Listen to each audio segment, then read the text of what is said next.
You know what? More than anything else, I get a lot of requests to do the old school stuff, H.P. Lovecraft and all that kind of thing.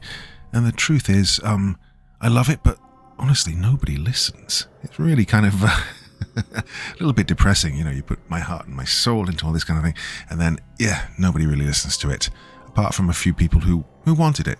And so it's always a kind of balance between doing things that I love and want to do and doing things that people will actually listen to. Anyway, tonight, forget all that. I'm doing one that really is a classic, and it's a favourite, mostly because of all those cheesy 80s films that were made around this story that weren't exactly faithful to it, but they were good fun anyway. So, without further ado, here we go with the all-time classic, Herbert West, Reanimator, by H.P. Lovecraft. Part 1. From the Dark. Of Herbert West, who was my friend in college and in afterlife, I can speak only with extreme terror.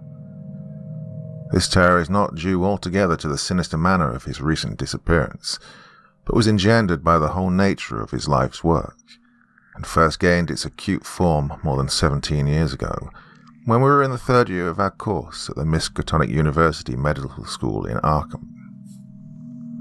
While he was with me, the wonder and diabolism of his experiments fascinated me utterly, and I was his closest companion. Now that he's gone and the spell is broken, the actual fear is greater. Memories and possibilities are ever more hideous than realities. The first horrible incident of our acquaintance was the greatest shock I ever experienced, and it's only with reluctance that I repeat it now. As I've said, it happened when we were in the medical school, where West had already made himself notorious through his wild theories on the nature of death and the possibility of overcoming it artificially.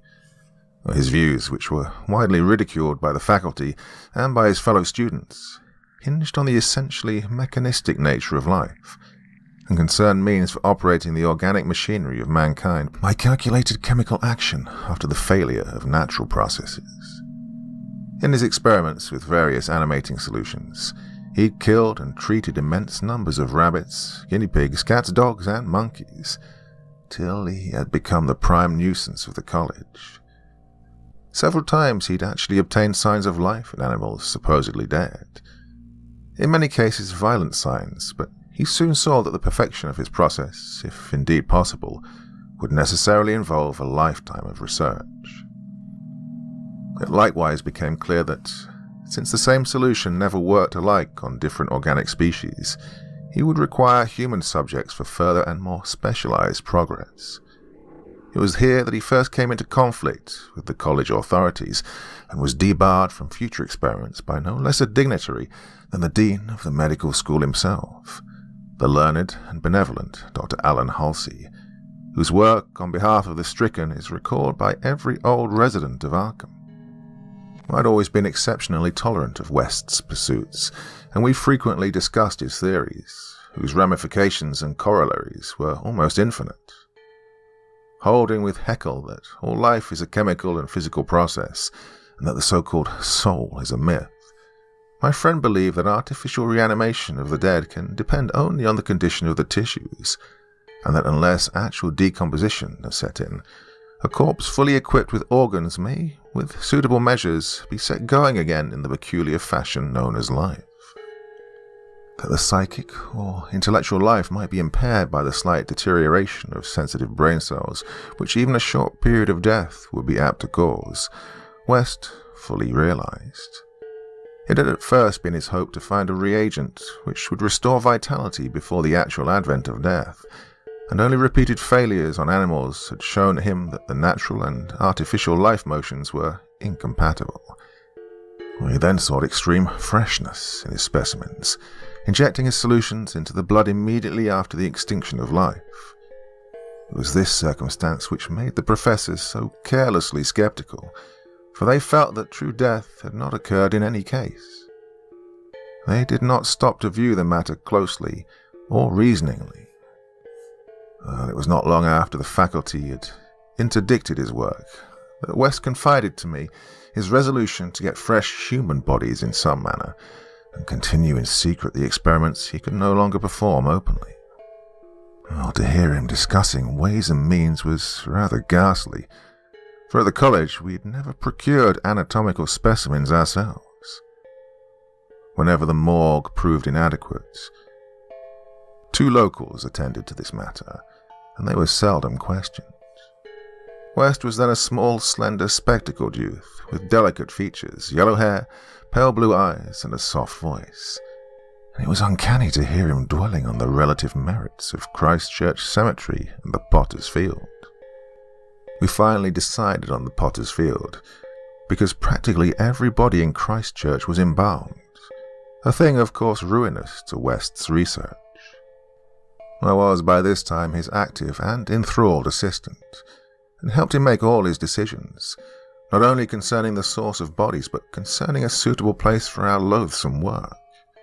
It was I who thought of the deserted Chapman farmhouse beyond Meadow Hill, where we fitted up on the ground floor an operating room and a laboratory, each with dark curtains to conceal our midnight doings.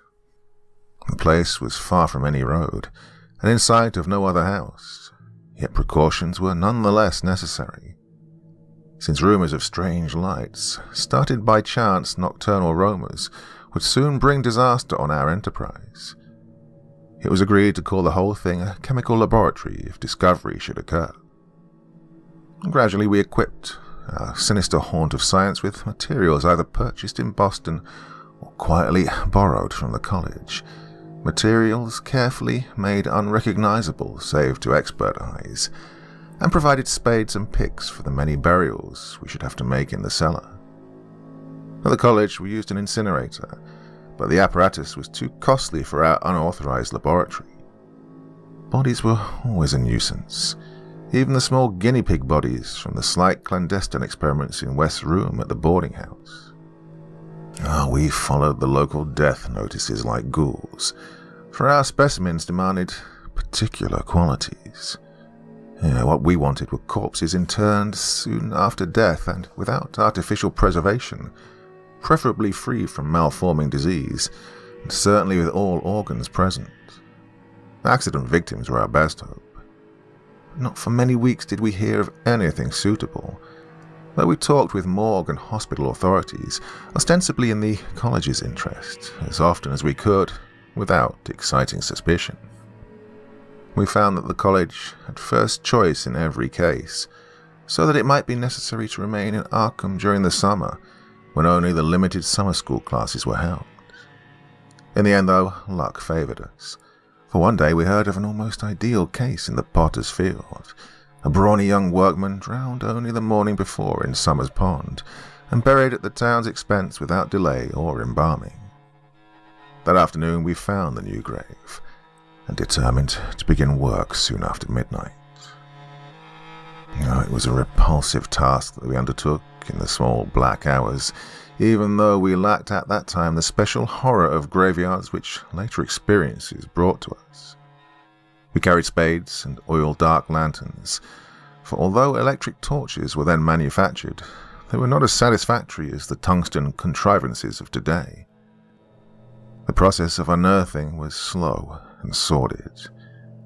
Might have been gruesomely poetic if we'd been artists instead of scientists, and we were glad when our spades struck the wood. When the pine box was fully uncovered, Wes scrambled down and removed the lid, dragging out and propping up the contents. I reached down and hauled the contents out of the grave, and then both toiled hard to restore the spot to its former appearance. The affair made us rather nervous, especially the stiff form and vacant face of our first trophy, but we managed to remove all traces of our visit.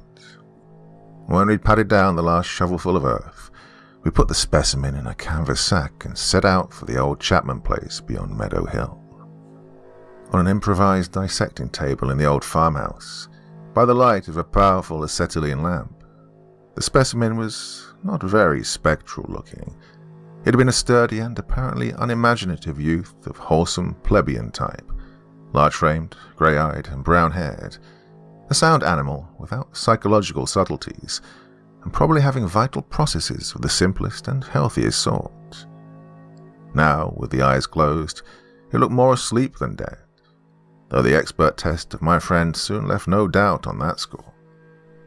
We had, at last, what West had always longed for, a real dead man of the ideal kind, ready for the solution as prepared according to the most careful calculations and theories for human use. The tension on our part became very great. We knew that there was scarcely a chance for anything like complete success and could not avoid hideous fears at possible grotesque results of partial animation. We were especially apprehensive concerning the mind and impulses of the creature, since in the space following death some of the more delicate cerebral cells might well have suffered deterioration. I myself still held some curious notions about the traditional soul of man, and felt an awe of the secrets that might be told by one returning from the dead. I wondered what sights this placid youth might have seen in inaccessible spheres, and what he could relate if fully restored to life. But my wonder was not overwhelming, since for the most part I shared the materialism of my friend.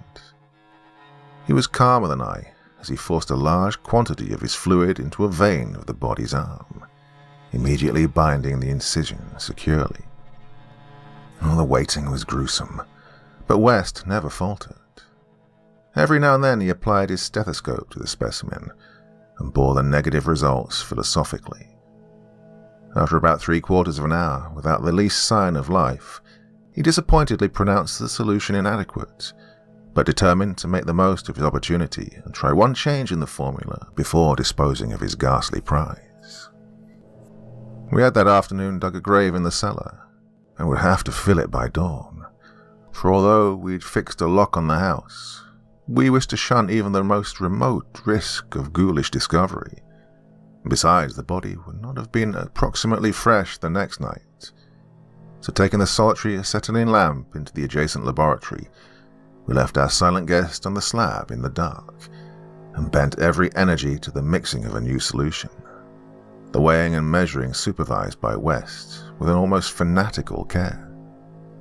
Well, the awful event was very sudden and wholly unexpected.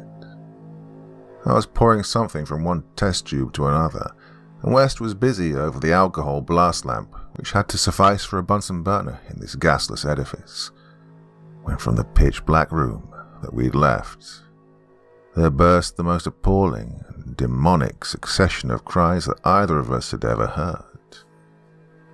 Not more unutterable could have been the chaos of hellish sound if the pit itself had opened to release the agony of the damned.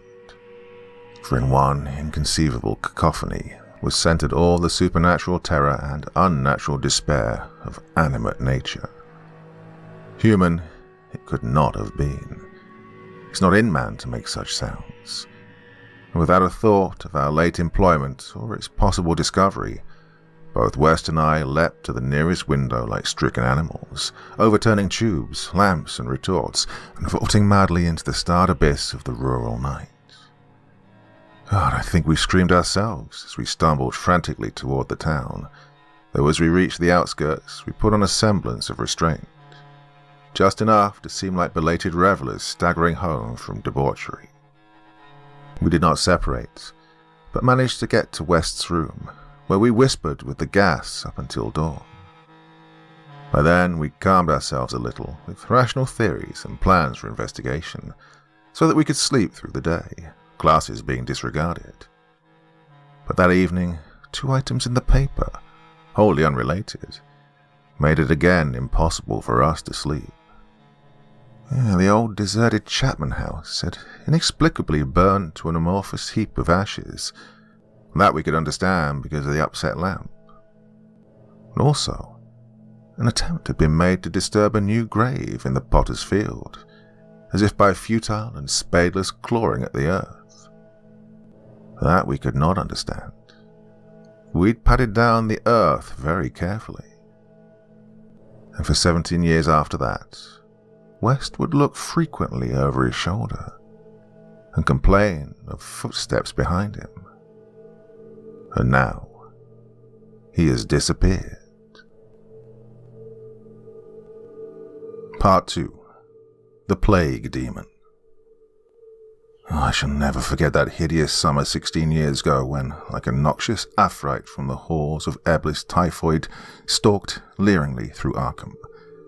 It is by that satanic scourge that most recall the year, for truly terror brooded with bat wings over the piles of coffins in the tombs of Christchurch Cemetery. Yet for me there's a greater horror in that time, a horror known to me alone now that Herbert West has disappeared.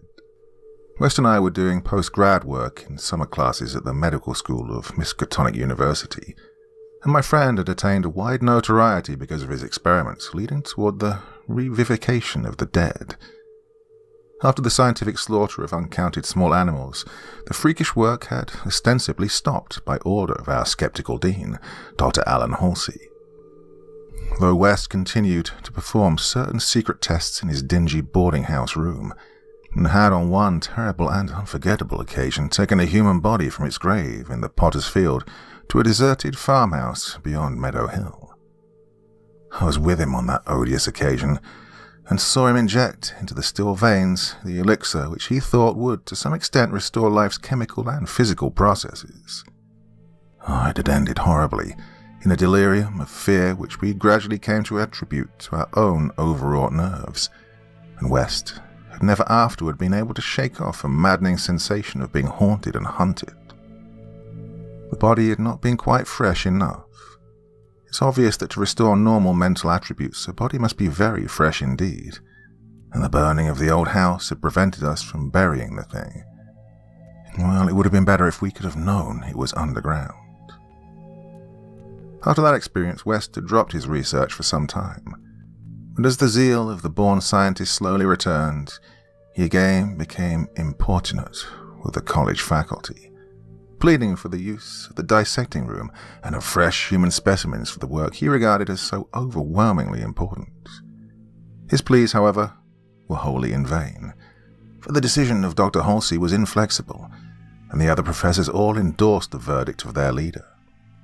In the radical theory of reanimation, they saw nothing but the immature vagaries of a youthful enthusiast whose slight form, yellow hair, spectacled blue eyes, and soft voice gave no hint of the supernormal, almost diabolical power of the cold brain within. Oh, I can see him now as he was then, and I shiver. He grew sterner of face, but never elderly. Now Sefton Asylum has had the mishap, and West has vanished. West clashed disagreeably with Dr. Halsey near the end of our last undergraduate term in a wordy dispute that did less credit to him than to the kindly dean in point of courtesy. He felt that he was needlessly and irrationally retarded in a supremely great work, a work which he could of course conduct to suit himself in later years, but he wished to begin while still possessed of the exceptional facilities of the university. That the tradition-bound elders should ignore his singular results on animals and persist in their denial of the possibility of reanimation was inexpressibly disgusting and almost incomprehensible to a youth of West's logical temperament. Only greater maturity could help him understand the chronic mental limitations of the professor-doctor type, the product of generations of pathetic puritanism, kindly conscientious and sometimes gentle and amiable, yet always narrow, intolerant, custom-ridden, and lacking in perspective. Age has more charity for these incomplete yet high-souled characters, whose worst real vice is timidity, and who are ultimately punished by general ridicule for their intellectual sins.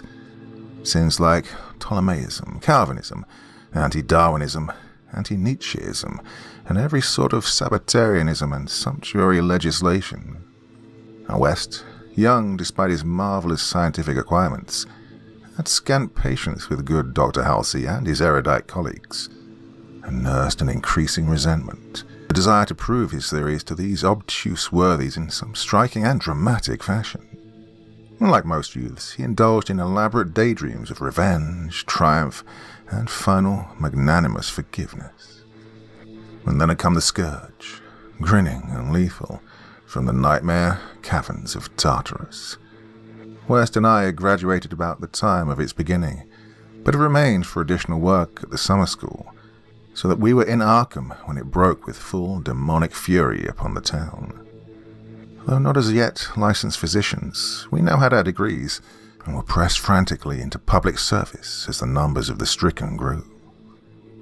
Well, the situation was almost past management, and deaths ensued too frequently for the local undertakers fully to handle. Burials without embalming were made in rapid succession, and even the Christchurch Cemetery receiving tomb was crammed with coffins of the unembalmed dead. Now, this circumstance was not without effect on West, who thought often of the irony of the situation. So many fresh specimens, yet none for his persecuted research. We were frightfully overworked, and the terrific mental and nervous strain made my friend brood morbidly. But West's gentle enemies were no less harassed with prostrating duties. College had all but closed, and every doctor of the medical faculty was helping to fight the typhoid plague. Dr. Housey in particular had distinguished himself in sacrificing service, applying his extreme skill with wholehearted energy to cases which many others shunned because of danger or apparent hopelessness. Before a month was over, the fearless dean had become a popular hero, though he seemed unconscious of his fame as he struggled to keep from collapsing with physical fatigue and nervous exhaustion. West could not withhold admiration for the fortitude of his foe, but because of this was even more determined to prove to him the truth of his amazing doctrines. Taking advantage of the disorganization of both college work and municipal health regulations, he managed to get a recently deceased body smuggled into the university dissecting room one night, and in my presence injected a new modification of his solution. The thing actually opened its eyes, but only stared at the ceiling with a look of soul-petrifying horror before collapsing into an inertness from which nothing could rouse it. West said it was not fresh enough. The hot summer air does not favor corpses. That time we were almost caught before we incinerated the thing, and West doubted the advisability of repeating his daring misuse of the college laboratory. The peak of the epidemic was reached in August. West and I were almost dead, and Dr. Halsey did die on the 14th. The students all attended the hasty funeral on the 15th, and bought an impressive wreath, though the latter was quite overshadowed by the tribute sent by wealthy Arkham citizens and by the municipality itself. It was almost a public affair, for the dean had surely been a public benefactor.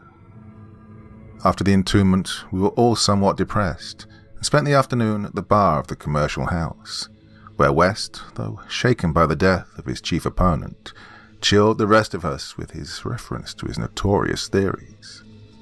Most of the students went home, or to various duties, as the evening advanced, but West persuaded me to aid him in making a night of it. West's landlady saw us arrive at his room at about 2 a.m, with a third man between us, and told her husband that we all had evidently dined and wined rather well. Well, apparently this acidulous matron was right. For about 3 a.m, the whole house was aroused by cries coming from West's room, where, when they broke down the door, they found the two of us unconscious on the blood-stained carpet, beaten, scratched, and mauled, and with the broken remnants of West's bottles and instruments around us. Only an open window told what had become of our assailant. Many wondered how he himself had fared after the terrific leap from the second story to the lawn which he must have made. There were some strange garments in the room, but West, upon regaining consciousness, said they did not belong to the stranger, but were specimens collected for bacteriological analysis in the course of investigations on the transmission of germ diseases. He ordered them burnt as soon as possible in the capacious fireplace. To the police, we both declared ignorance of our late companion's identity. He was, West nervously said, a congenial stranger whom we had met at some downtown bar of uncertain location. We'd all been rather jovial, and West and I did not wish to leave our pugnacious companion hunted down. That same night saw the beginning of the second Arkham horror, the horror that to me eclipsed the plague itself. Christchurch Cemetery was a scene of a terrible killing, a watchman having been clawed to death in a manner not only too hideous for description, but raising a doubt as to the human agency of the deed. The victim had been seen alive considerably after midnight. The dawn revealed the unutterable thing. The manager of a circus at the neighbouring town of Bolton was questioned, but he swore that no beast had at any time escaped from its cage. Those who found the body noted a trail of blood leading to the receiving tomb, where a small pool of red lay on the concrete just outside the gates. A fainter trail led away toward the woods, but it soon gave out. The next night, devils danced on the roofs of Arkham, and unnatural madness howled in the wind. Through the fevered town there crept a curse which some said was greater than the plague, and which some whispered was the embodied demon soul of the plague itself. 8 houses were entered by a nameless thing which strewed red death in its wake. In all, 17 maimed and shapeless remnants of body were left behind by the voiceless, sadistic monster that crept around. A few persons had half seen it in the dark, and they said it was white and like a malformed ape or anthropomorphic fiend. It had not left behind quite all that it had attacked, for sometimes it had been hungry. The number it had killed was 14. 3 of the bodies had been in stricken homes and had not been alive. On the 3rd night, frantic bands of searchers, led by the police, captured it in a house on Crane Street near the Miskatonic campus. They'd organized the quest with care, keeping in touch by means of volunteer telephone stations, and when someone in the college district reported hearing a scratching at a shuttered window, the net was quickly spread. On account of the general alarm and precautions, there were only 2 more victims, and the capture was effected without major casualties. The thing was finally stopped by a bullet, though not a fatal one, and was rushed to the local hospital amidst universal excitement and loathing. For it had been a man. This much was clear despite the nauseous eyes, the voiceless simianism, and the demonic savagery. They dressed its wound and carted it to the asylum at Sefton, where it beat its head against the walls of a padded cell for 16 years, until the recent mishap, when it had escaped under circumstances that few like to mention. What had most disgusted the searchers of Arkham was the thing they noticed when the monster's face was cleaned. The mocking, unbelievable resemblance to a learned and self-sacrificing martyr who had been entombed but 3 days before. The late Dr. Alan Halsey, public benefactor and dean of the medical school of Miskatonic University. To the vanished Herbert West and to me the disgust and horror were supreme.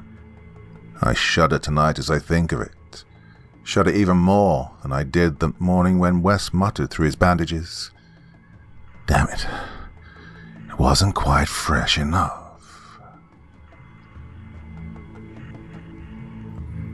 Part 3. 6 Shots by Moonlight.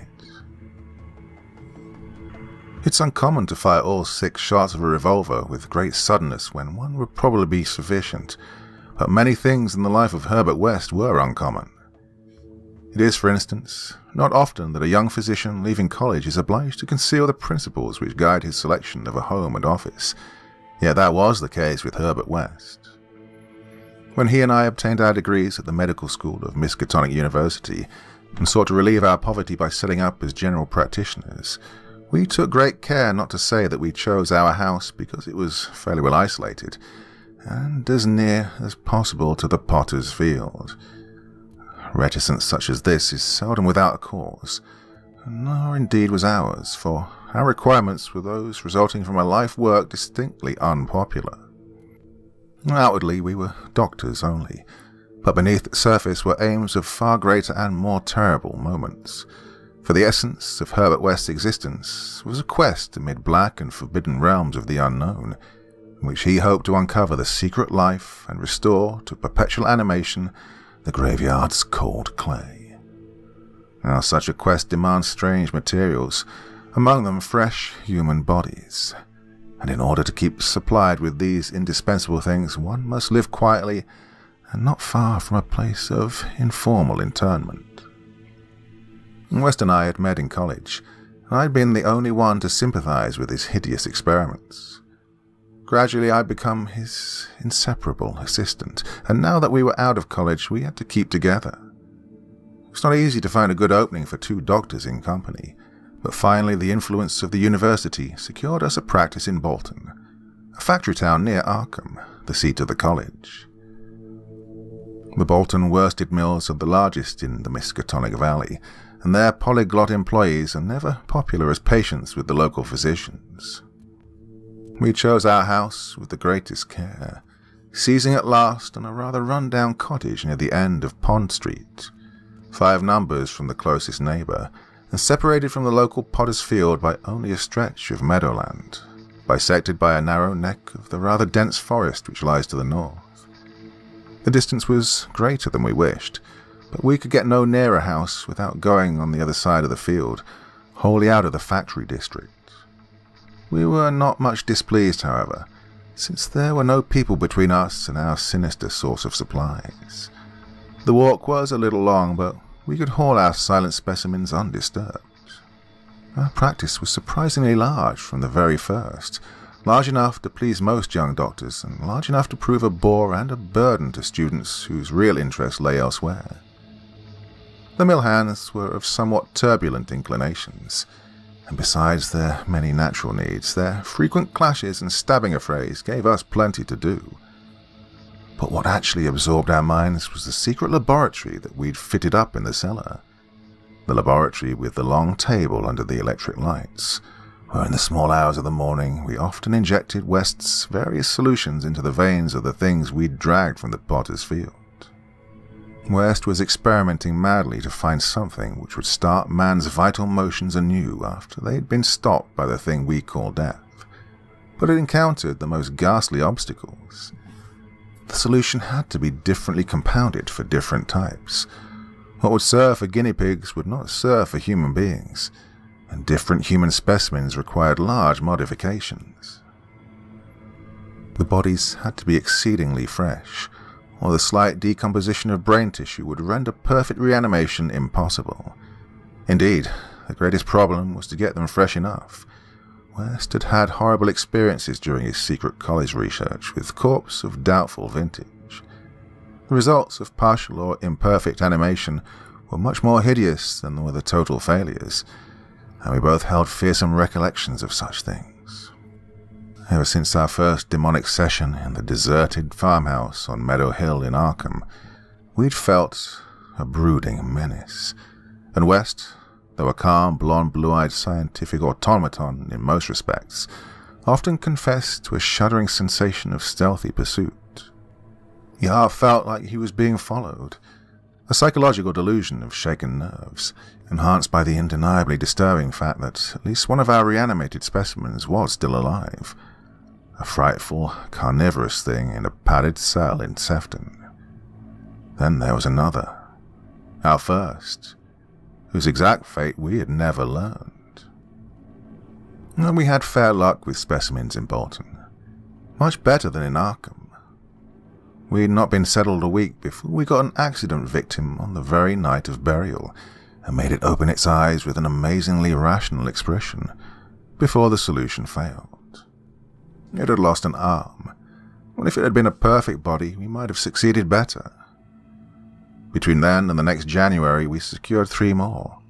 1 total failure, 1 case of marked muscular motion, and the other, a rather shivery thing. It rose of itself and uttered a sound.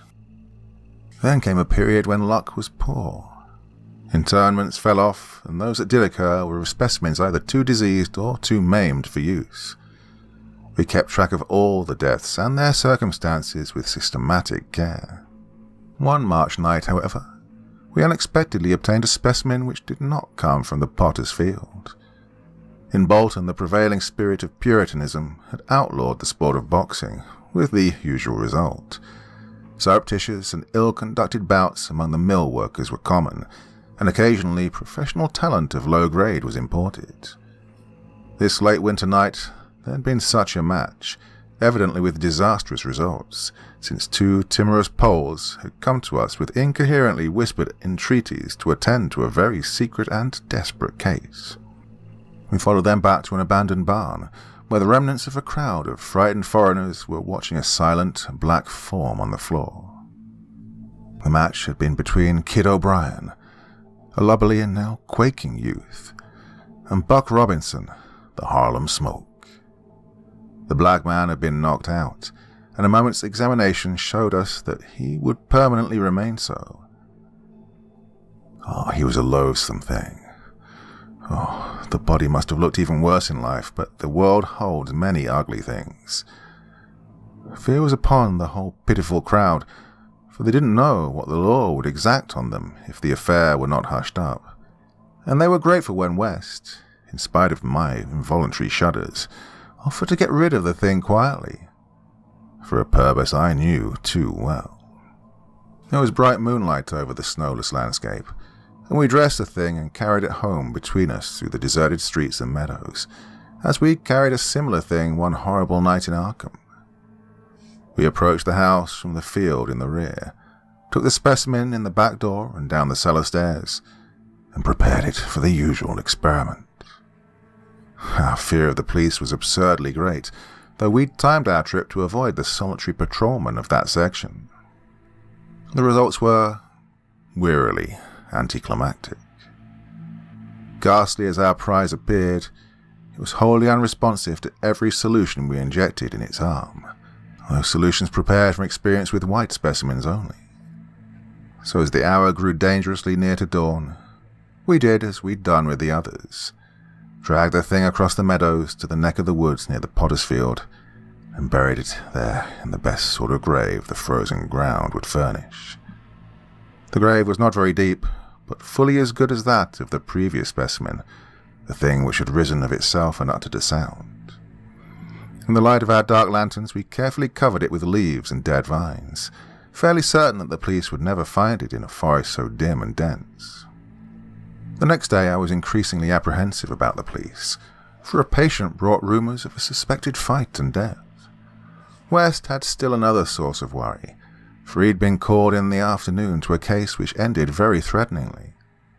An Italian woman had become hysterical over her missing child, a lad of 5 who had strayed off early in the morning and failed to appear for dinner, and had developed symptoms highly alarming in view of an always weak heart. It was a very foolish hysteria, for the boy had often run away before. But these Italians are exceedingly superstitious, and this woman seemed as much harassed by omens as by facts. About 7 o'clock in the evening, she died, and her frantic husband had made a frightful scene in his efforts to kill West, whom he wildly blamed for not saving her life. Friends had held him when he drew a stiletto, but West departed amidst its inhuman shrieks, curses, and oaths of vengeance. In his latest affliction, the fellow seemed to have forgotten his child, who was still missing as the night advanced. There was some talk of searching the woods, but most of the family's friends were busy with the dead woman and the screaming man. Altogether, the nervous strain upon West must have been tremendous. Thoughts of the police and of the mad Italian both weighed heavily. We retired about 11, but I did not sleep well. Bolton had a surprisingly good police force for so small a town, and I couldn't help but fear the mess which would ensue if the affair of the night before were ever tracked down. It might mean the end of all our local work, and perhaps prison for both West and me. I didn't like those rumours of a fight which were floating about. After the clock had struck 3, the moon shone in my eyes, but I turned over without rising to pull down the shade. Then came the steady rattling at the back door. I lay still and somewhat dazed, but before long heard West's rap on my door. He was clad in a dressing gown and slippers, and had in his hands a revolver and an electric flashlight. From the revolver I knew that he was thinking of the crazed Italian more than the police. "We'd better both go," he whispered. "It wouldn't do not to answer it anyway, and it may be a patient. It'd be like one of those fools to try the back door." So we both went down the stairs at tiptoe, with a fear partly justified and partly that which comes only from the soul of the weird small hours. The rattling continued, growing somewhat louder. When we reached the door, I cautiously unbolted it and threw it open, and as the moon streamed revealingly down on the form silhouetted there, West did a peculiar thing. despite the obvious danger of attracting notice and bringing down on our heads the dreaded police investigation, a thing which, after all, was mercifully averted by the relative isolation of our cottage. My friend suddenly, excitedly, and unnecessarily emptied all 6 chambers of his revolver into the nocturnal visitor. For that visitor was neither the Italian nor the policeman. No, looming hideously against the spectral moon was a gigantic misshapen thing not to be imagined save in nightmares. A glassy-eyed, ink-black apparition almost on all fours, covered with bits of mould, leaves and vines, foul with caked blood, and having between its glistening teeth a snow-white, terrible, cylindrical object terminating in a tiny hand. Part 4. The Scream of the Dead. The scream of a dead man gave to me that acute and added horror of Dr. Herbert West which harassed the lighter years of our companionship. It's natural that such a thing as a dead man's scream should give horror, for it is, obviously, not a pleasing or ordinary occurrence. But I was used to similar experiences, hence suffered on this occasion only because of a particular circumstance, and, as I have implied, it was not of the dead man himself that I became afraid. Herbert West, whose associate and assistant I was, possessed scientific interests far beyond the usual routine of a village physician, and that was why, when establishing his practice in Bolton, he'd chosen an isolated house near the Potter's Field. Briefly and brutally stated, West's sole absorbing interest was a secret study of the phenomena of life and its cessation, leading toward the reanimation of the dead through injections of an excitant solution. For this ghostly experimenting, it was necessary to have a constant supply of very fresh human bodies. Very fresh because even the least decay hopelessly damaged the brain structure, and human because we found that the solution had to be compounded differently for different types of organisms. Scores of rabbits and guinea pigs had been killed and treated, but their trail was a blind one. West had never fully succeeded because he had never been able to secure a corpse sufficiently fresh. And what he wanted were bodies from which vitality had only just departed. Bodies with every cell intact and capable of receiving again the impulse toward that mode of motion called life. There was hope that this second and artificial life might be made perpetual by repetitions of the injection, but we had learned that any ordinary natural life would not respond to this action.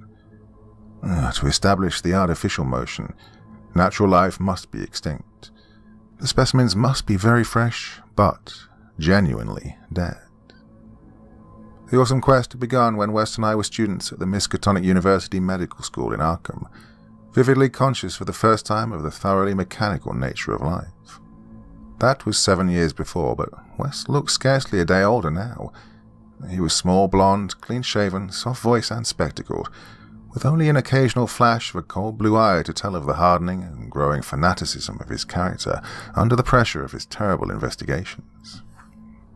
Our experiences had often been hideous in the extreme, the results of defective reanimation when lumps of graveyard clay had been galvanized into morbid, unnatural and brainless motion by various modifications of the vital solution. One of these things had uttered a nerve-shattering scream, another had risen violently, beaten us both to unconsciousness, and then run amok in a shocking way before it could be placed behind asylum bars. Still another, a loathsome monstrosity, had clawed out of its shallow grave and committed an evil deed, and West had had to shoot that object. We couldn't get bodies fresh enough to show any trace of reason when reanimated, and so were created many nameless horrors. God, it was disturbing to think that one, perhaps two of our monsters still lived, and that thought haunted us shadowingly, until finally West disappeared under frightful circumstances. But at the time of the scream in the cellar laboratory of the isolated Bolton cottage, our fears were subordinate to our anxiety for extremely fresh specimens. But West was more avid than I, so that it almost seemed to me that he looked half covetously at any very healthy living physique. It was in July 1910 that the bad luck regarding specimens began to turn. I'd been on a long visit to my parents in Illinois, and upon my return found West in a state of singular elation. He had, he told me excitedly, in all likelihood solved the problem of freshness through an approach from an entirely new angle, that of artificial preservation. I'd known that he was working on a new and highly unusual embalming compound, and wasn't surprised that it had turned out well. But until he explained the details, I was rather puzzled as to how such a compound could help in our work, since the objectionable staleness of the specimens was largely due to delay occurring before we'd secured them. Of this I now saw West had clearly recognized, creating his embalming compound for future rather than immediate use, and trusting to fate to supply again some very recent and unburied corpse, as it had years before when we'd obtained the man killed in the Bolton prize fight. At last, fate had been kind, so that on this occasion there lay in the secret cellar laboratory a corpse whose decay could not by any possibility have begun. What would happen on reanimation, and whether we could hope for a revival of the mind and reason, West did not venture to predict. The experiment would be a landmark in our studies, and he saved the new body for my return, so that both might share the spectacle in accustomed fashion. West told me how he'd obtained the specimen. It had been a vigorous man, a well-dressed stranger just off the train on his way to transact some business with the Bolton worsted mills. The walk through the town had been long, and by the time the traveller paused at our cottage to ask the way for the factories, his heart had become greatly overtaxed. He had refused a stimulant, and had suddenly dropped dead only a moment later. Well, the body, as might be expected, seemed to West a heaven-sent gift. In his brief conversation, the stranger had made it clear that he was unknown in Bolton, and a search of his pockets subsequently revealed him to be one Robert Levitt of St. Louis, apparently without a family to make instant inquiries about his disappearance. If this man could not be restored to life, no one would know of our experiment. We buried our materials in a dense strip of woods between the house and the potter's field. Now, if on the other hand he could be restored, our fame would be brilliantly and perpetually established. And so without delay, West had injected into the body's wrist the compound which would hold it fresh for use at my arrival. The matter of the presumably weak heart, which to my mind imperiled the success of our experiment, did not appear to trouble West extensively. He hoped at last to obtain what he'd never obtained before, a rekindled spark of reason, and perhaps a normal, living creature. And so, on the night of July 18th, 1910, Herbert West and I stood in the cellar laboratory and gazed at a white, silent figure beneath the dazzling arc light. The embalming compound had worked uncannily well, for as I stared fascinatedly at the sturdy frame which had lain 2 weeks without stiffening, I was moved to seek West's assurance that the thing was really dead. This assurance he gave me readily enough, reminding me that the reanimating solution was never used without careful tests as to life, since it could have no effect if any of the original vitality were present. As West proceeded to take preliminary steps, I was impressed by the vast intricacy of the new experiment, an intricacy so vast that he could trust no hand less delicate than his own. Forbidding me to touch the body, he first injected a drug in the wrist just beside the place his needle had punctured when injecting the embalming compound. This, he said, was to neutralize the compound and release the system to a normal relaxation so that the reanimating solution might freely work when injected. Slightly later, when a change and a gentle tremor seemed to affect the dead limbs, West stuffed a pillow-like object violently over the twitching face, not withdrawing it until the corpse appeared quiet and ready for our attempt at reanimation. The pale enthusiast now applied some last perfunctory tests for absolute lifelessness, withdrew satisfied, and finally injected into the left arm an accurately measured amount of the vital elixir, prepared during the afternoon with a greater care than we'd used since college days, when our feet were new and groping. I cannot express the wild, breathless suspense with which we waited for results on this first really fresh specimen, the first we could reasonably expect to open its lips in rational speech, perhaps to tell of what it had seen beyond the unfathomable abyss. Now, West was a materialist, believing in no soul and attributing all the working of consciousness to bodily phenomena. And consequently, he looked for no revelation of hideous secrets from gulfs and caverns beyond death's barrier.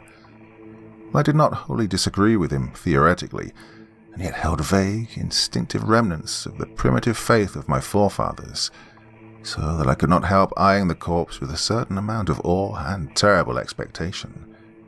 Besides, I could not extract from my memory that hideous, inhuman shriek we heard on the night we tried our first experiment in the deserted farmhouse at Arkham. Very little time had elapsed before I saw the attempt was not to be a total failure. A touch of colour came to cheeks hitherto chalk white, and spread out under the curiously ample stubble of sandy beard. West, who had his hand on the pulse of the left wrist, suddenly nodded significantly, and almost simultaneously a mist appeared on the mirror inclined above the body's mouth. There followed a few spasmodic muscular motions, and then an audible breathing and visible motion of the chest. I looked at the closed eyelids and thought I detected a quivering. Then the lids opened, showing eyes which were grey, calm, and alive, but still unintelligent and not even curious. In a moment of fantastic whim, I whispered questions to the reddening ears, questions of other worlds of which the memory might still be present. Subsequent terror drove them from my mind, but I think the last one, which I repeated, was, "Where have you been?" I do not yet know whether I was answered or not, for no sound came from the well-shaped mouth. But I do know that at that moment I thought the thin lips had moved silently, forming syllables which I would have vocalized as "only now," if that phrase had possessed any sense of relevancy. At the moment, as I say, I was elated with the conviction that the one great goal had been attained, and that for the first time a reanimated corpse had uttered distinct words empowered by actual reason. In the next moment, there was no doubt about the triumph, no doubt that the solution had truly accomplished, at least temporarily, its full mission of restoring rational and articulate life to the dead. But in that triumph there came to me the greatest of all horrors. Not horror of the thing that spoke, but of the deed that I had witnessed and of the man with whom my professional fortunes were joined. For that very fresh body, at last writhing into full and terrifying consciousness with eyes dilated at the memory of its last scene on earth, threw out its frantic hands in a life and death struggle with the air, and suddenly collapsing into a second and final dissolution from which there would be no return, screamed out the cry that will ring eternally in my aching brain. "Help! Keep off, you cursed little tow-headed fiend! Keep that damn needle away from me!" Part 5. The Horror from the Shadows. Many men have related hideous things, not mentioned in print, which happened on the battlefields of the Great War. Some of these things have made me faint, others have convulsed me with devastating nausea, while still others have made me tremble and look behind me in the dark. Yet despite the worst of them, I believe I can myself relate the most hideous thing of all, the shocking, the unnatural, the unbelievable horror from the shadows. In 1915 I was a physician with the rank of first lieutenant in a Canadian regiment in Flanders, one of many Americans to precede the government itself into the gigantic struggle. I had not entered the army on my own initiative, but rather as a natural result of the enlistment of the man whose indispensable assistant I was, the celebrated Boston surgical specialist, Dr. Herbert West. Dr. West had been avid for a chance to serve as a surgeon in a great war, and when the chance had come, he carried me with him almost against my will. There were reasons why I could have been glad to let the war separate us, reasons why I found the practice of medicine and the companionship of West more and more irritating. But when he had gone to Ottawa, and through a colleague's influence secured a medical commission as major, I couldn't resist the imperious persuasion of one determined that I should accompany him in my usual capacity. When I say that Dr. West was avid to serve in battle, I do not mean to imply that he was either naturally warlike or anxious for the safety of civilization. Always an ice-cold intellectual machine, slight, blonde, blue-eyed and spectacled, I think he secretly sneered at my occasional martial enthusiasms and censures of supine neutrality. There was, however, something he wanted in embattled Flanders, and in order to secure it, had to assume a military exterior. What he wanted was not a thing which many persons want, but something connected with the peculiar branch of medical science which he had chosen quite clandestinely to follow, and in which he had achieved amazing and occasionally hideous results. It was, in fact, nothing more or less than an abundant supply of freshly killed men in every stage of dismemberment. Herbert West needed fresh bodies because his life work was the reanimation of the dead. This work was not known to the fashionable clientele who had so swiftly built up his fame after his arrival in Boston, but was known only too well to me, who had been his closest friend and sole assistant since the old days in Miskatonic University Medical School at Arkham. It was in those college days that he'd begun his terrible experiments, first on small animals and then on human bodies shockingly obtained. There was a solution which he injected into the veins of dead things, and if they were fresh enough, they responded in strange ways. He'd had much trouble in discovering the proper formula, for each type of organism was found to need a stimulus especially adapted to it. Terror stalked him when he reflected on his partial failures, nameless things resulting from imperfect solutions or from bodies insufficiently fresh. A certain number of these failures had remained alive. One was in an asylum while others had vanished, and as he thought of conceivable yet virtually impossible eventualities, he often shivered beneath his usual stolidity. West had soon learned that absolute freshness was the prime requisite for useful specimens, and had accordingly resorted to frightful and unnatural expedients in body snatching. In college and during our early practice together in the factory town of Bolton, my gratitude toward him had been largely one of fascinated admiration, but as his boldness in methods grew, I began to develop a gnawing fear.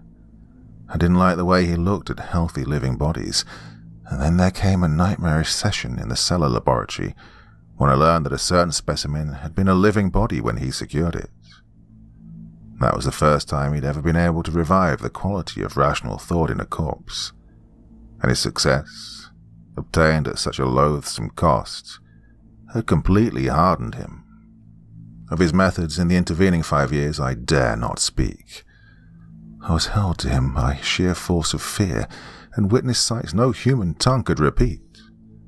Gradually I came to find Herbert West himself more horrible than anything he did, and that was when it dawned on me that his once normal scientific zeal for prolonging life had subtly degenerated into a mere morbid and ghoulish curiosity and secret sense of charnel picturesqueness.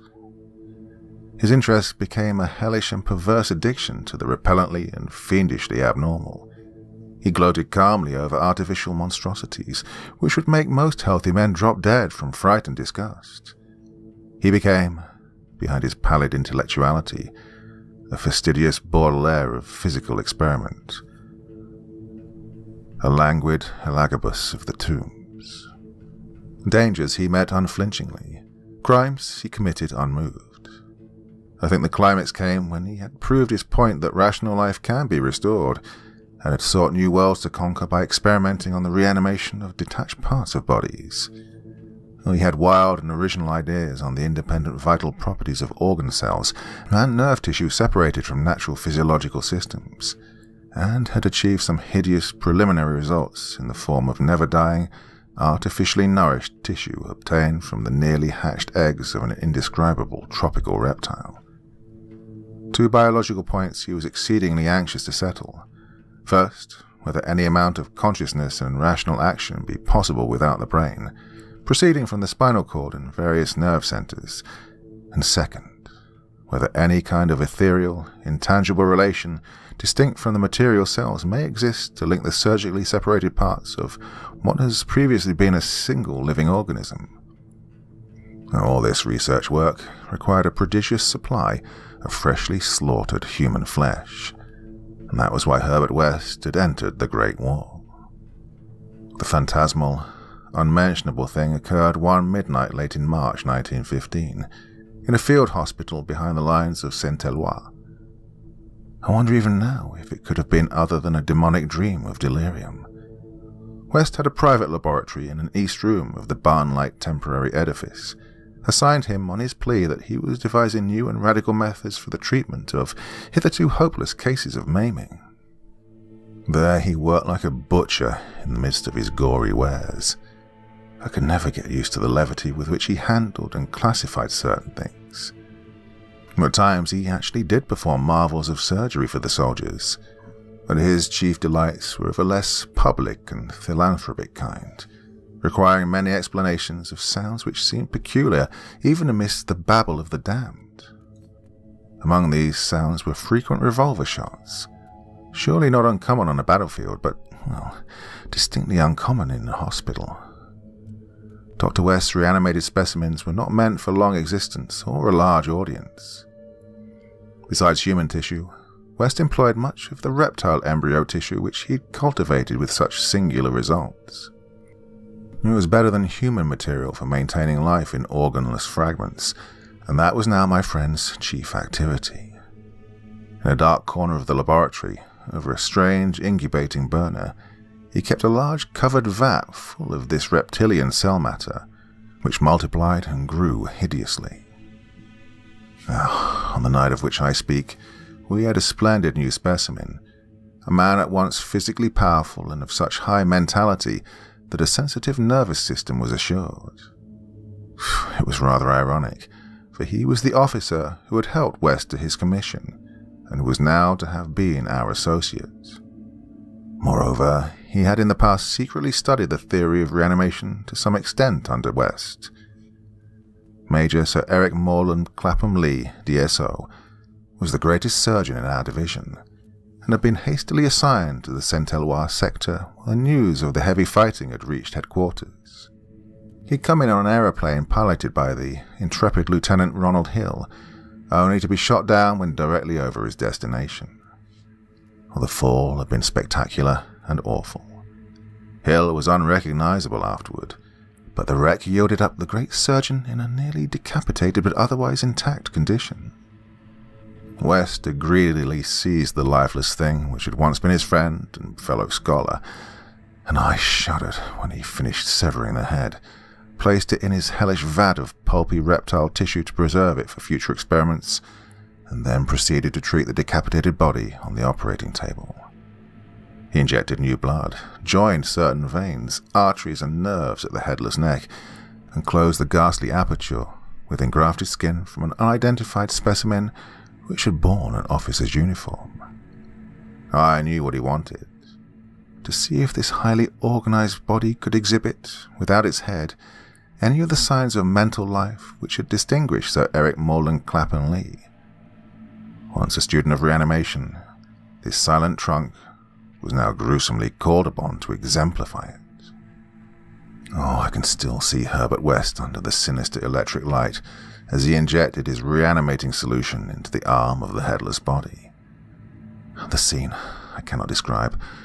I should faint if I tried, for there is madness in a room full of classified charnel things, with blood and lesser human debris almost ankle-deep on the slimy floor, and with hideous reptilian abnormalities sprouting, bubbling, and baking over a winking, bluish-green spectre of dim flame in a far corner of black shadows.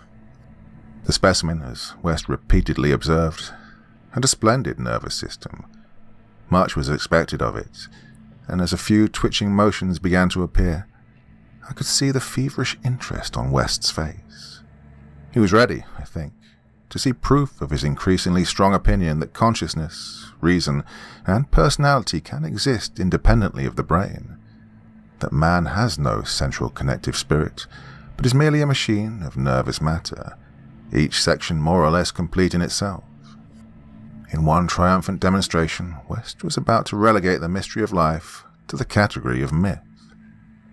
The body now twitched more vigorously, and beneath our avid eyes commenced to heave in a frightful way. The arms stirred disquietingly, the legs drew up, and various muscles contracted in a repulsive kind of writhing. And then the headless thing threw out its arms in a gesture that was unmistakably one of desperation, an intelligent desperation apparently sufficient to prove every theory of Herbert West. Certainly the nerves were recalling the man's last act in life, the struggle to get free of the falling aeroplane. And what followed, I shall never positively know. It may have been wholly a hallucination from the shock caused at that instant by the sudden and complete destruction of the building in a cataclysm of German shellfire. Oh, who can say, since West and I were the only proven survivors. West liked to think that, before his recent disappearance, but, well, there were times he could not, for it was strange that we both had the same hallucination. The hideous occurrence itself was very simple, notable only for what it implied. The body on the table had risen with a blind and terrible groping, and we'd heard a sound. I should not call that sound a voice, for it was too awful. And yet its timbre was not the most awful thing about it. Neither was its message. It had merely screamed, "Jump, Ronald! For God's sake, jump!" No, the awful thing was its source, for it had come from the large covered vat in that ghoulish corner of crawling black shadows. Part 6. The Tomb Legions. When Dr. Herbert West disappeared a year ago, the Boston police questioned me closely. They suspected that I was holding something back and perhaps suspected graver things, but I could not tell them the truth because they wouldn't have believed it. They knew indeed that West had been connected with activities beyond the credence of ordinary men, for his hideous experiments in the reanimation of dead bodies had long been too extensive to admit of perfect secrecy. But the final, soul-shattering catastrophe held elements of demonic fantasy which can make even me doubt the reality of what I saw. Yes, I was West's closest friend and only confidential assistant. We'd met many years before in medical school, and from the first I'd shared his terrible research. He'd slowly tried to perfect a solution which, injected into the veins of the newly deceased, would restore life. A labor demanding an abundance of fresh corpses, and therefore involving the most unnatural actions. Still more shocking were the products of some of those experiments. Grisly masses of flesh that had been dead, but that West had awakened to a blind, brainless, nauseous animation. These were the usual results, for in order to reawaken the mind, it was necessary to have specimens so absolutely fresh that no decay could possibly affect the delicate brain cells. This need for very fresh corpses had been West's moral undoing. They were hard to get, and one awful day he had secured his specimen while it was still alive and vigorous. A struggle, a needle, and a powerful alkaloid had transformed it to a very fresh corpse, and the experiment had succeeded for a brief and memorable moment. But West had emerged with a soul calloused and seared, and a hardened eye which sometimes glanced with a kind of hideous and calculating appraisal at men of especially sensitive brain and especially vigorous physique. And regarding the last, I became acutely afraid of West, for he began to look at me that way. People didn't seem to notice his glances, but they noticed my fear, and after his disappearance used that as a basis for some absurd suspicions. West, in reality, was more afraid than I, for his abominable pursuits entailed a life of furtiveness and dread of every shadow. Partly it was the police he feared, but sometimes his nervousness was deeper and more nebulous, touching on certain indescribable things into which he had injected a morbid life, and from which he had not seen that life depart. He usually finished his experiments with a revolver, but a few times he had not been quick enough. There was that first specimen on whose rifled grave marks of clawing were later seen. There was also that Arkham professor's body, which had done cannibal things before it had been captured and thrust unidentified into a madhouse cell at Sefton, where it beat the walls for 16 years. Most of the other possibly surviving results were things less easy to speak of, for in later years West's scientific zeal had degenerated to an unhealthy and fantastic mania, and he'd spent his chief skill in vitalizing not entirely human bodies, but isolated parts of bodies, or parts joined to organic matter other than human. It had become fiendishly disgusting by the time he disappeared. Many of the experiments could not even be hinted at in print. The Great War, through which both of us served as surgeons, had only served to intensify this side of West. In saying that West's fear of his specimens was nebulous, I have in mind particularly its complex nature. Part of it came merely from knowing of the existence of such nameless monsters, while another part arose from the apprehension of the bodily harm they might under certain circumstances do to him. Their disappearance added horror to the situation. Of them all, West knew the whereabouts of only one, that pitiful asylum thing. And then there was a more subtle fear, a fantastic sensation resulting from a curious experiment in the Canadian Army in 1915.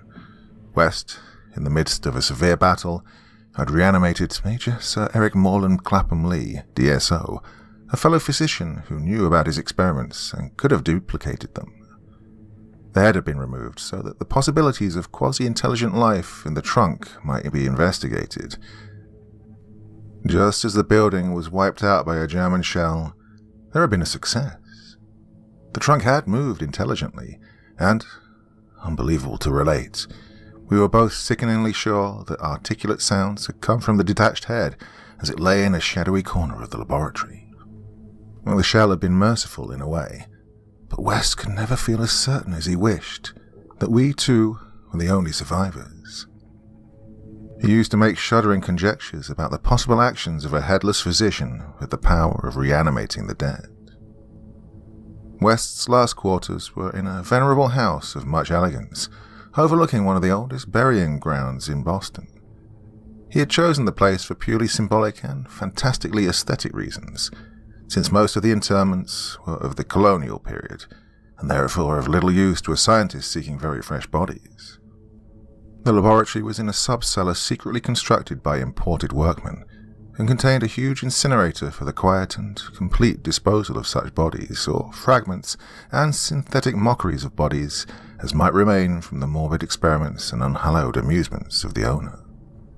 During the excavation of this cellar, the workmen had struck some exceedingly ancient masonry, undoubtedly connected with the old burying ground, yet far too deep to correspond with any known sepulchre therein. After a number of calculations, West decided that it represented some secret chamber beneath the tomb of the Averils, where the last interment had been made in 1768. I was with him when he studied the nitrous-dripping walls laid bare by the spades and mattocks of the men, and was prepared for the gruesome thrill which would attend the uncovering of centuries-old grave secrets. But for the first time, West's new timidity conquered his natural curiosity, and he betrayed his degenerating fibre by ordering the masonry left intact and plastered over. And thus it remained until that final hellish night, part of the walls of the secret laboratory. I speak of West's decadence, but must add that it was a purely mental and intangible thing. Outwardly, he was the same to the last, calm, cold, slight and yellow-haired, with spectacled blue eyes and a general aspect of youth which years and fears seemed to never change. He seemed calm even when he thought of that clawed grave and looked over his shoulder, even when he thought of the carnivorous thing that gnawed and pawed at Sefton bars. The end of Herbert West began one evening in our joint study, when he was dividing his curious glance between the newspaper and me. A strange headline item had struck at him from the crumpled pages, and a nameless Titan claw had seemed to reach down through 16 years. Something fearsome and incredible had happened at Sefton Asylum 50 miles away, stunning the neighborhood and baffling the police. In the small hours of the morning, a body of silent men had entered the grounds, and their leader had aroused the attendants. He was a menacing military figure, who talked without moving his lips and whose voice seemed almost ventriloquially connected with an immense black case he carried. His expressionless face was handsome to the point of radiant beauty, but it shocked the superintendent when the hall light fell on it, for it was a wax face with eyes of painted glass. Some nameless accident had befallen this man. A larger man guided his steps, a repellent hulk whose bluish face seemed half eaten away by some unknown malady. The speaker had asked for the custody of the cannibal monster committed from Arkham 16 years before, and, upon being refused, gave a signal which precipitated a shocking riot. The fiends had beaten, trampled, and bitten every attendant who did not flee, killing 4 and finally succeeding in the liberation of the monster. Those victims who could recall the event without hysteria swore that the creatures had acted less like men than like unthinkable automata, guided by the wax-faced leader. By the time help could be summoned, every trace of the men and of their mad charge had vanished. From the hour of reading this item until midnight, West sat almost paralyzed. At midnight the doorbell rang, startling him fearfully. All the servants were asleep in the attic, and so I answered the bell. Now, as I've told the police, there was no wagon in the street, only a group of strange-looking figures bearing a large square box which they deposited in the hallway after one of them had grunted in a highly unnatural voice. "Express, prepaid." They filed out of the house with a jerky tread, and as I watched them go, I had an odd idea that they were turning toward the ancient cemetery on which the back of the house abutted. When I slammed the door after them, West came downstairs and looked at the box. It was about 2 feet square, and bore West's correct name and present address. It also bore the inscription, "From Eric Morland, Clapham Lee, St. Eloi, Flanders." 6 years before, in Flanders, a shelled hospital had fallen upon the headless reanimated trunk of Dr. Clapham Lee, and upon the detached head which, perhaps, had uttered articulate sounds. West was not even excited now. His condition was more ghastly. Quickly he said, "It's the end, but let's incinerate this." We carried the thing down to the laboratory, listening as we did. I don't remember many particulars. You can imagine my state of mind, but it is a vicious lie to say it was Herbert West's body which I put into the incinerator. We both inserted the whole unopened wooden box, closed the door, and started the electricity. Nor did any sound come from the box, after all. It was West who first noticed the falling plaster on that part of the wall where the ancient tomb masonry had been covered up. I was going to run, but he stopped me. Then I saw a small black aperture, felt a ghoulish wind of ice, and smelled the charnel bowels of a putrescent earth. There was no sound, but just then the electric lights went out, and I saw outlined against some phosphorescence of the netherworld a horde of silent toiling things which only insanity, or worse, could create. Their outlines were human, semi-human, fractionally human, and some not human at all. The horde was grotesquely heterogeneous. They were removing the stones quietly, one by one, from the centuries-old wall, and then, as the breach came large enough, they came out into the laboratory in single file, led by a talking thing with a beautiful head made of wax. A sort of mad-eyed monstrosity behind the leader seized on Herbert West. But West did not resist or utter a sound. Then they all sprang at him and tore him to pieces before my eyes, bearing their fragments away into that subterranean vault of fabulous abominations. West's head was carried off by the wax-headed leader, who wore a Canadian officer's uniform. As it disappeared, I saw that the blue eyes behind the spectacles were hideously blazing with their first touch of frantic, visible emotion. Servants found me unconscious in the morning. West was gone. The incinerator contained only unidentifiable ashes. Detectives have questioned me, but, well, what can I say? The theft and tragedy, they will not connect with West. Not that, nor the men with the box, whose existence they deny. I told them of the vault, and they pointed to the unbroken plaster wall and laughed. And so I told them no more. They imply that I am either a madman or a murderer, or probably I am mad. But I might not be mad if those accursed tomb legions had not been so silent.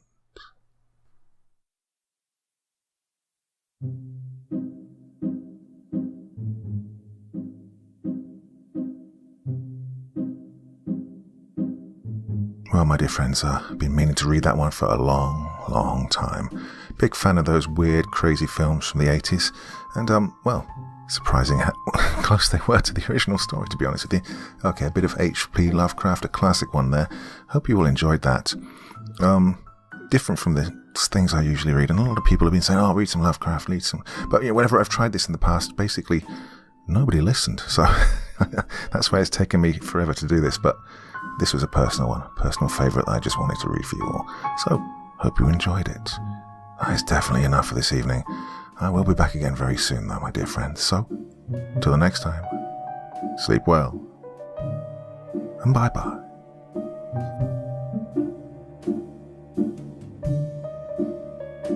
Thank you so much for taking the time to listen to this story today. It really means a lot to me and to the author of the story, of course.